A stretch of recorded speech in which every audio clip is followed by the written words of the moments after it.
Kamu sedang melakukan safari gurun, tapi segala sesuatunya tidak berjalan sesuai rencana. Sekarang kamu kehabisan air di salah satu tempat terpanas dan terkering di planet ini. Kamu mungkin berpikir bahwa kamu bisa mendapatkan air dari kaktus. Maaf ya, itu hanya mitos. Faktanya sebagian besar kaktus memiliki bahan kimia pelindung di dalamnya yang dapat membuatmu sakit jika kamu mencoba memakannya.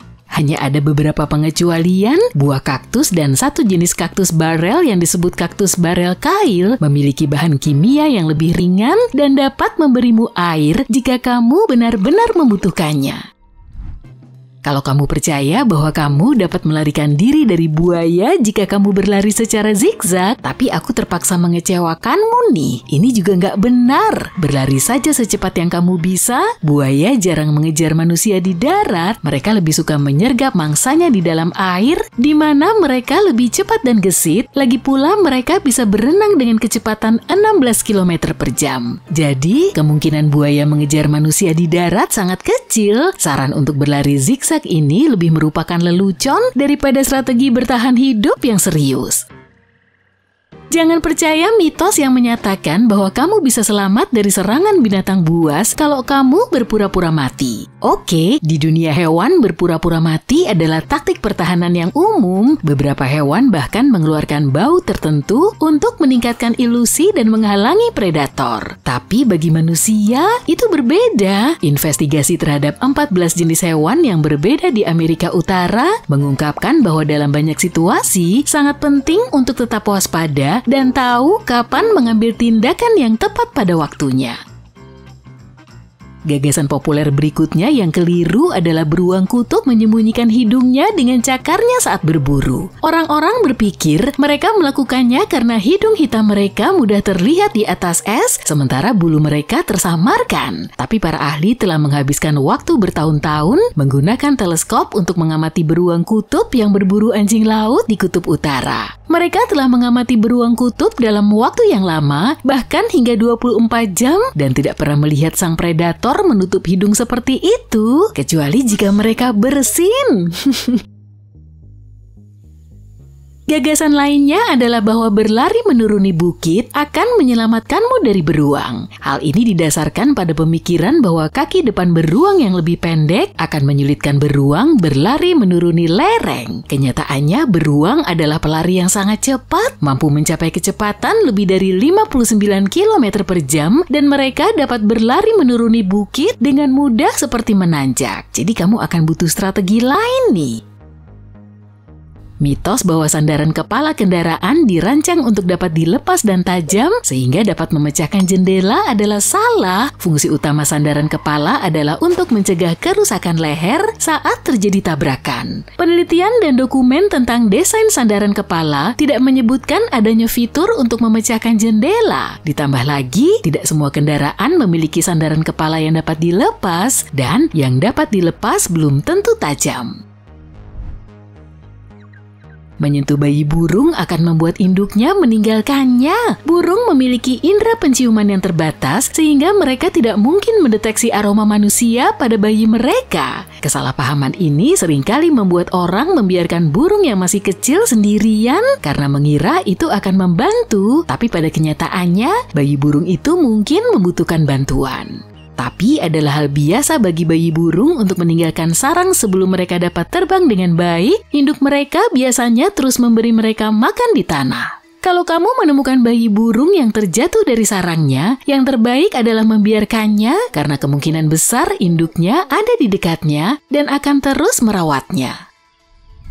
Kepercayaan yang tersebar luas bahwa manusia hanya menggunakan 10% dari otaknya adalah sebuah mitos. Alat pencitraan neuro canggih seperti pemindaian PET menunjukkan bahwa seluruh otak kita aktif bahkan saat tidur. Pemindaian ini mengungkapkan aktivitas berkelanjutan di seluruh otak yang terlibat dalam fungsi-fungsi seperti mengatur, menafsirkan, dan bertindak. Hal ini mematahkan anggapan bahwa sebagian besar otak tidak aktif.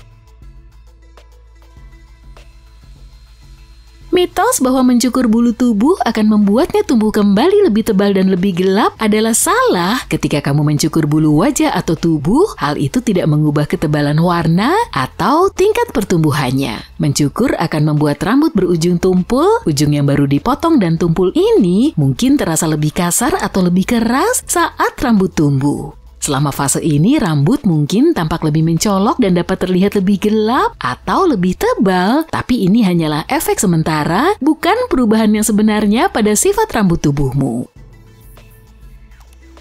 Cerita bahwa laba-laba kaki panjang adalah laba-laba paling berbisa di dunia itu sedikit berlebihan ya. Makhluk itu bahkan bukan laba-laba sejati. Mereka dituduh seperti itu karena memiliki bisa yang berbahaya. Faktanya mereka sama sekali tidak memiliki kelenjar bisa dan taring mereka yang kecil bahkan tidak dapat menembus kulit manusia. Sepertinya mereka mendapatkan reputasi menakutkannya lebih karena penampilan mereka yang kurus dan kekeliruan identitas. Keyakinan bahwa semua orang di abad pertengahan akan meninggal di usia 30-an adalah salah besar. Harapan hidup hanyalah rata-rata, saat itu banyak orang yang tidak berhasil melewati masa kanak-kanak karena berbagai hal seperti kematian bayi yang merajalela dan persalinan yang berisiko. Namun jika kamu berhasil melewati rintangan awal kehidupan tersebut dan mencapai usia 20-an, kamu memiliki kesempatan yang layak untuk mencapai usia 50-an atau bahkan 70-an. Sebagian besar data harapan hidup abad pertengahan berasal dari para pria bangsawan yang seringkali berakhir sebagai korban di medan perang, maka angkanya pun menurun. Sabun sering dianggap sebagai musuh bebuyutan peralatan masak besi cor, tapi yuk kita patahkan mitos itu dengan sedikit ilmu dapur. Yang dikhawatirkan adalah sabun akan menghilangkan bahan berharga yang membuat wajan besi cor anti lengket dan mengagumkan. Sabun modern jauh lebih lembut dibandingkan sabun-sabun lama yang mengandung alkali. Inilah yang memulai aturan tidak boleh menggunakan sabun pada besi cor. Sabun masak ini tidak akan merusak bahan wajanmu, terutama jika wajanmu sudah dipersiapkan dengan baik.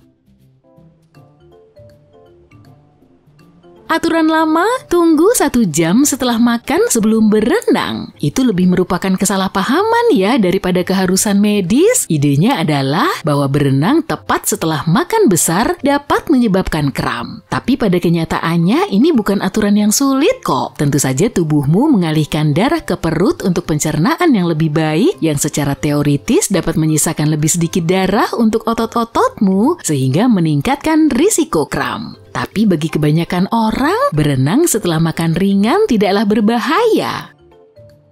Meringkuk di bawah selimut karena kamu berpikir bahwa cuaca dingin menyebabkan pilek, sebenarnya bukan udara yang harus disalahkan. Memang benar bahwa kita sering mulai bersin-bersin saat suhu turun, tapi bukan udara dingin yang menyebabkannya. Penyebab sebenarnya adalah virus yang menyebabkan pilek yang kebetulan menyukai suhu yang lebih rendah. Jadi meskipun cuaca dingin menyediakan tempat bermain yang nyaman bagi kuman-kuman ini, tetap saja pilek tetap membutuhkan virus. Dengan kata lain, yang perlu kamu waspadai bukanlah cuaca dinginnya, tapi virus yang menyukai cuaca dingin.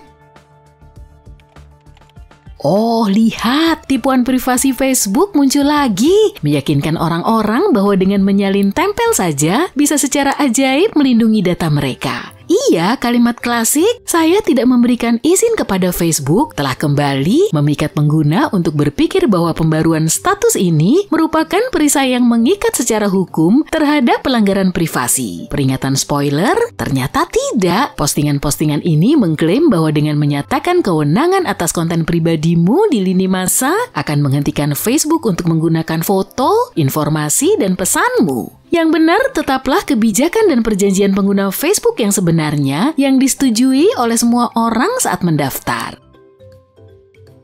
Mencukur anjing berbulu berlapis nggak apa-apa? Enggak lah, ini adalah hal yang tidak boleh dilakukan dengan beberapa kerugian yang akan bertahan lama. Anjing-anjing seperti ini memiliki bulu bawah yang lembut dan bulu atas yang lebih keras. Mencukur akan mengacaukan keseimbangan pertumbuhan bulunya sehingga menghasilkan bulu yang tidak serasi dan tidak terlalu cantik. Ditambah lagi, hanya ada kemungkinan 50-50 bulu ganda akan kembali seperti semula. Berlawanan dengan kepercayaan umum, mencukur bulu tidak akan mendinginkan suhu tubuh anjing. Hal ini justru akan merusak sistem sirkulasi udara alami bulu mereka. Risiko lainnya termasuk bulu menjadi gimbal, anjing rentan terhadap sengatan matahari dan gangguan pengaturan suhu tubuh. Bulu anjing mungkin tidak akan pernah terlihat atau terasa sama lagi. Lakukan perawatan penghilang bulu. Perawatan ini menghilangkan bulu bawah yang berlebih, membantu anjingmu tetap sejuk dan menjaga bulunya tetap dalam kondisi prima, semua tanpa drama pencukuran. Saatnya untuk melihat kesalahpahaman dan mitos umum yang terkait dengan penanggulangan radang dingin. Menggosok kulit yang terkena radang dingin tidak dapat membantu. Hal ini justru dapat memperburuk kondisi dan menyebabkan kerusakan jaringan. Gagasan bahwa air panas harus digunakan untuk menghangatkan kembali area yang terkena radang dingin juga salah. Sebagai gantinya, gunakan air hangat untuk menghindari luka bakar.